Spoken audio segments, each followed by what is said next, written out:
Hey kids! Pat, Jen, my pathogen children, it's time I taught you some important life lessons. Yeah, sure! I don't even need life lessons. I'm not even alive. What? Jenny is adopted! She's called a virus. Am I adopted? No, you're definitely my bacterial clone. I don't want life lessons. We're gonna build a fort. Stop. Oh, I want to help!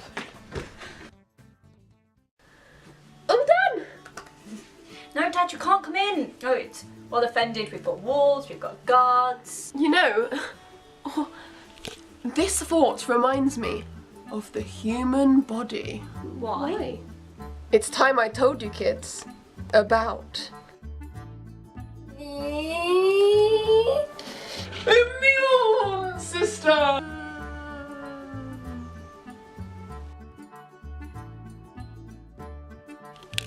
The immune system protects the body from pathogens.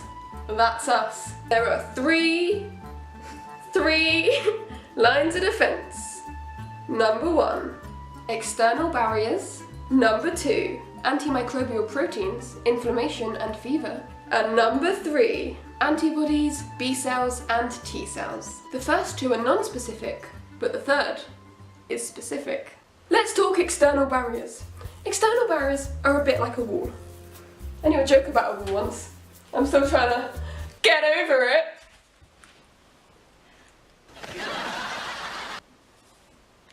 Take it away, Lucas.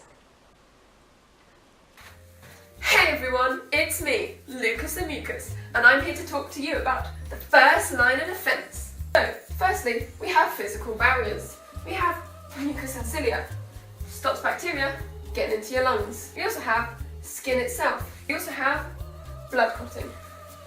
So if you get any injuries, get a little cut or something, the blood will clot, you'll get a scab, and nothing will get in.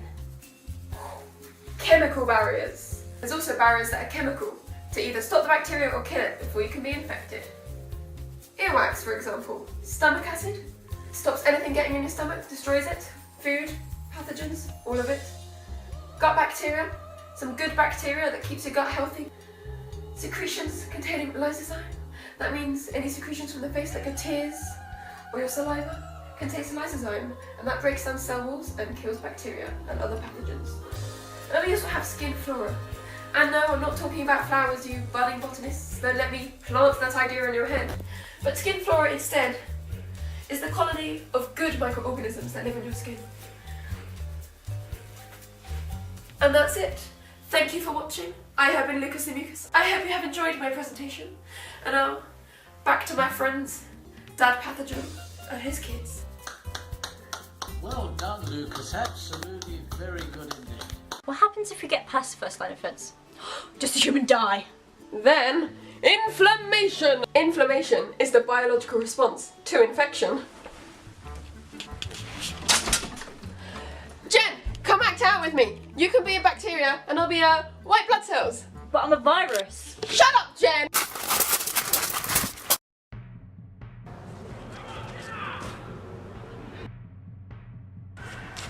Histamine!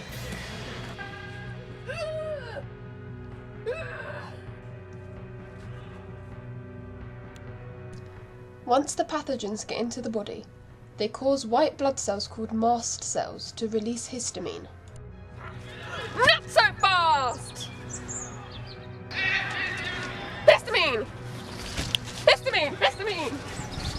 Histamine! Histamine! Histamine! Histamine! Histamine! Histamine!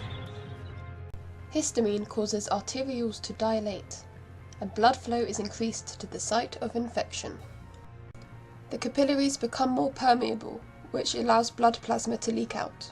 White blood cells leak into the site of infection from the capillaries, neutrophils arriving first. Neutrophils kill 5 to 20 bacteria each, but die quickly. Monocytes arrive, become macrophages, and kill up to 100 pathogens.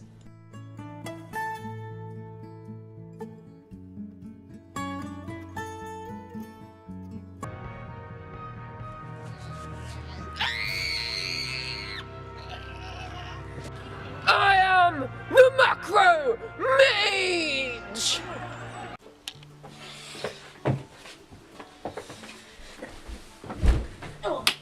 kill us with swords? Let me tell you kids up there about the horrors of phagocytosis.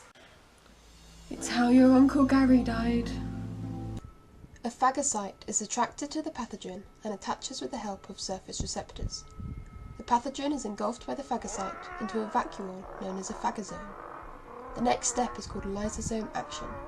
In fact, I wrote a rap about it. A bit of a lyso rhyme. Actually, we don't have lyso time for that. Vesicles in the cytoplasm called lysosomes fuse with the phagosome and release lysozyme. The structure is called a phagolysosome, and the pathogen is killed and digested.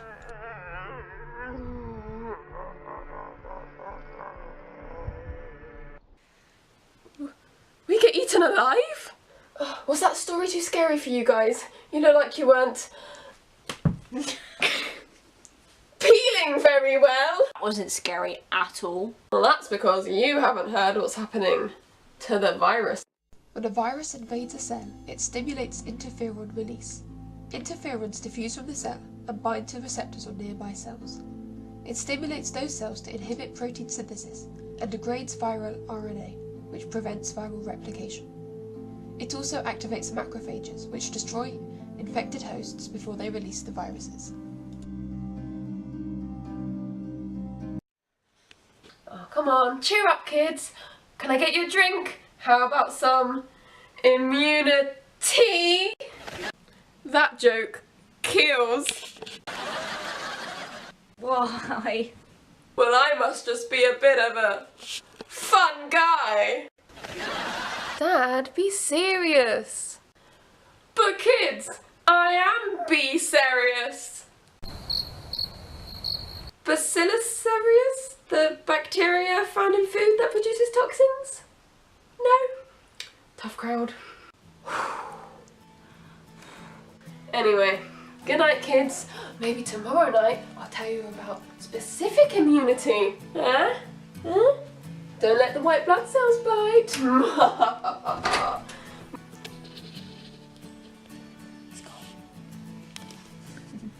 You want to play Kill the Human? Yeah. Ow, it's like a protein. Get off!